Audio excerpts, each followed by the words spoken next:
नमस्कार बच्चों, मैं Sudha Gupta from Raghu international school. आज हम लेकर आए हैं व्याकरण में समास। अब समास के बारे में आप जैसे जानते हैं, आप पहले भी कक्षाओं में समास के बारे में पढ़ चुके हैं, तो आज हम इसका वापस से रिवीजन करते हैं। समास क्या होते हैं? तो समास की परिभाषा अनेक शब्दों को संक्षिप्त करके नए शब्द बनाने की प्रक्रिया समास कहलाती है। दूसरे अर्थ में कम से कम शब्दों में अधिक से अधिक अर्थ प्रकट करना समास कहलाता है।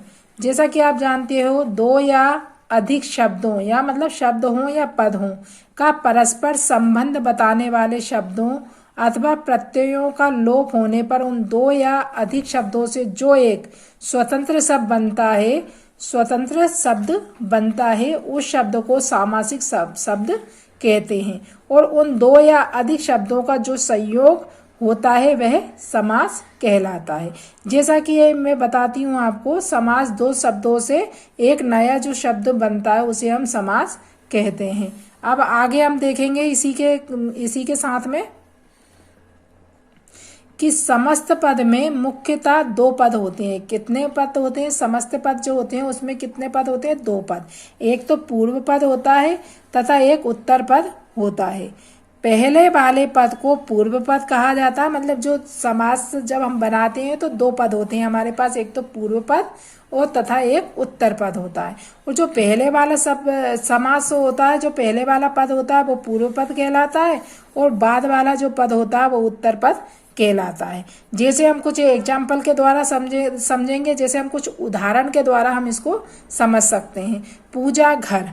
अब पूजा घर क्या है? समस्त पद है, मतलब एक पूरा का पूरा, मतलब ये हमारा पूरा बना हुआ एक समस्त पद है। अब हम इसको अगर डिवाइड करते हैं, अब इसको हम अलग अलग करते हैं, तो पूजा प्लस घर। अब पूजा क्या है? हमारा पूर्व पद हो गया, वो घर क्या हो गया? हमारा उत्तर पद। अब इन दोनों को हम जोड़कर एक नया शब्द बनाएंगे, वो हो जाएगा हमारा पूजा घर। लेकिन जब हम इसका विग्रह करेंगे, समास विग्रह, मतलब इसका विग्रह क्या है? अब पूजा घर तो है, अब इसके लिए क्या विग्रह करेंगे? तो पूजा के लिए घर क्या होगा हमारा? पूजा के लिए घर। इसीलिए तो हम पूजा घर बोलेंगे। आज हमारे यहाँ कोई मिलने के लिए आता है या कुछ करने के लिए आता है, जब हम उसको अपने घर के हर कोने को से अवगत कराते हैं, जैसे हमने बोला रसोई घर, ये हमारा रसोई घर है, तो इसके लिए क्या है? इसका जब हम विग्रह करेंगे तो उसका होगा हम ये रसोई के लिए घर, मतलब खाना बनाने का स्थान है ऐसा। अब राजपुत्र क्या हो गया? हमारा समस्त पद हो गया। अब इसको अगर हम अलग अलग करेंगे तो राजा प्लस पुत्र दोनों से मिलके हमारा क्या बना? एक समस्त पद बना है राजपुत्र। अब इसका अगर हम विग्रह करेंगे, अब जैसे राजपुत्र कौन होता है? राजा का पुत्र राजपुत्र होता है, तो इसी हमें ये हमारा समास विग्रह हो गया, मतलब हमने इसका खंडन कर दिया। अब समास के कितने भेद होते हैं? अब आप इसके लिए आपको जानना जरूरी है समास के कितने भेद होते हैं। समास के मुख्यतः 6 भेद होते हैं। कितने भेद होते हैं? 6 भेद होते हैं। इसके लिए मैं एक सूत्र बताती हूँ, इससे अगर आप ये सूत्र याद कर लोगे तो आप भूलोगे नहीं। क्या है वो? अब तक दादा। अब तक दादा में आपके पूरे 6 समास आ जाते हैं। अगर आपको ऐसे याद नहीं होते हैं तो आप ऐसे याद कर सकते हो, आपके 6 समास इसमें आ जाएंगे अब तक दादा में। अब देखिए समास के मुख्य भेद। अव्ययी भाव समास, आ से क्या बनेगा आपका? अव्ययी भाव समास। और आपका फिर अब बा से क्या बनेगा? अव्ययी भाव समास के बाद आपका बा से ता से बनेगा तत्पुरुष समास, ठीक है। और आपका इसके बाद क्या बनेगा? कर्मधारय समास, दी से दिगु समास, द्वंद्व समास और बहुव्रीहि समास। अब तक दादा से आपके सारे ये समास बन जाएंगे।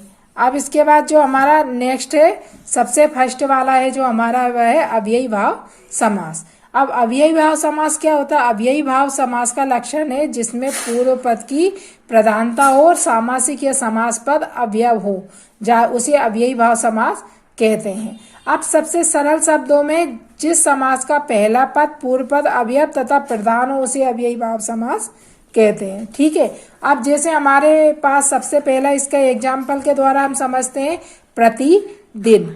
तो प्रतिदिन का मतलब क्या क्या होता है, दिन दिन, मतलब रोज रोज हम जो कार्य करते हैं। अब उसमें क्या पहला पद भी हमारा क्या है, अवयव है, क्योंकि हम इसको बदल ही नहीं सकते, नहीं बदल सकते ना, प्रतिदिन। तो दिन दिन प्रतिदिन होगा। अब यथाविधि, अब यथाविधि का मतलब होता है विधि के अनुसार। तो ये भी हमारा अव्ययी भाव समास होगा, क्योंकि यहाँ पर पहला पद क्या होगा, हमारा अव्यय होगा। ठीक है, तो अब हम नेक्स्ट समझते हैं। इसके बाद सेकंड नंबर का कौन सा है हमारा समास, सेकंड नंबर का समास है हमारा कर्मधारय समास। अब कर्मधारय समास क्या होता है, जिस समस्त पद का उत्तर पद प्रधान हो, उत्तर मतलब बाद वाला। अभी हमने कौन सा पढ़ा था, अव्ययी भाव में प्रथम पद हो प्रधान, और यहाँ पर हमारा कौन सा है, उत्तर पद मतलब बाद वाला। जैसे हमने पढ़ा था ना पूर्व पद और उत्तर पद, तो हमारा ये उत्तर पद है। उत्तर पद मतलब बाद वाला जो पद आएगा वो हमारा प्रधान रहेगा। जैसे अब हम इसमें क्या बताया जाएगा, विशेषण, विशेष से संबंध कर्मधारय समास कहलाता है। इसमें उपमेय उपमान, किसी भी चीज से उपमेय उपमान दी जाएगी वह है। अब इसका सीधा एक है नवयुवक, नव है जो युवक, तो ये हमारा कौन सा समास हो जाएगा, कर्मधारय समास हो जाएगा। पीतांबर, पीत है जो अंबर। ठीक है, तो इस तरह से ये हमारा कर्मधारय समास हो जाएगा यहाँ पर। अब है हमारा तत्पुरुष समास, जो हमारा थर्ड समास है वो है तत्पुरुष समास। जिस समास में बाद का अथवा उत्तर पद प्रधान, इसमें भी कौन सा पद प्रधान होगा, उत्तर पद मतलब जो बाद वाला, तथा दोनों पदों के बीच का कारक चिन्ह लुप्त हो जाता। आपने जैसे कारक पढ़े होंगे, कारक पढ़े हैं ना आप सभी ने, कारक कितने प्रकार के होते हैं, 8 प्रकार के होते हैं। तो उन्हीं कारक पे ही हमारा तत्पुरुष समास टिका हुआ है। तत्पुरुष समास के भी पूरे 6 कारक के ही नाम होते हैं। जैसे आपने देखा तुलसी कृत, तुलसी कृत मतलब तुलसी से कृत मतलब तुलसी के द्वारा रचित। अब इसमें हमारा से कारक है, आपको पता है, तो यहाँ पर से लुप्त हो गया, मतलब ये कारक हट गया तो तुलसी कृत हो गया। शराहत, सराहत मतलब सर से आहत। राह खर्च, राह के लिए खर्च, तो इसके लिए हमारा कारक में आएगा, आप चेक कर सकते हैं, राजा का कुमार मतलब राजकुमार। अब तत्पुरुष समास में अंतिम पद प्रधान होता है। ठीक है, अब हमारा जो फोर्थ वाला है वो है द्विगु समास। जिस समस्त पद का पूर्व पद संख्यावाचक, पूर्व पद मतलब आपने पढ़ा पूर्व पद और उत्तर पद 2 पद है, तो इसमें पूर्व पद जो प्रथम पद होगा वो हमारा कैसा होगा, संख्यावाचक होगा। मतलब वहां पर संख्या का हमें बोध होगा, तो वहां पर हमारा द्विगु समास होगा। अब द्विगु समास में क्या होगा, जैसे पहला पद संख्यावाची और दूसरा पद संज्ञा होता है। जैसे सप्त सिंधु मतलब 7 सिंधुओं का समूह। दोपहर, आपने देखा दोपहर, दोपहर मतलब पहला पद हमारा कौन सा आ रहा, संख्यावाचक, दोपहरों का समूह। ठीक है, अब इसी तरह द्वंद्व समास होगा।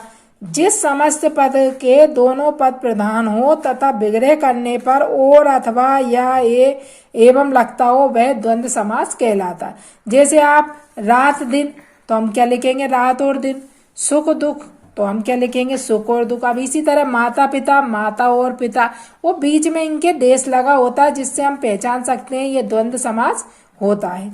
अब यह बहुवीर्य समास, इसके बाद कौन सा समास आता है आपका, बहुवीर्य समास।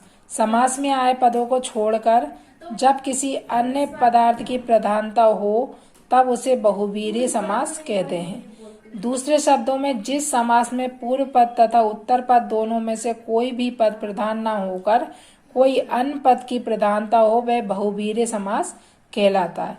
जैसे दशानन, 10 मुंह वाला रावण। जिस समस्त पद में कोई पद प्रधान नहीं होता है, दोनों पद मिलकर किसी तीसरे पद की ओर संकेत करते हैं, उसमें बहुवीर्य समास होता है। नीलकंठ, नीला है कंठ जिसका अर्थ है शिव। यहाँ पर दोनों पदों ने मिलकर एक तीसरे पद शिव का संकेत किया है, इसीलिए बहुवीर्य समास है। इस समास के समासगत पदों में कोई भी प्रधानता नहीं होता, बल्कि पूरा समस्त पद ही किसी अन्य पद पर विशेषण होता है।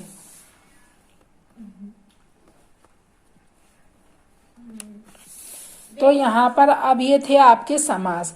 जिसके बारे में मैंने आपको समझाया है। तो जय हिंद, जय भारत।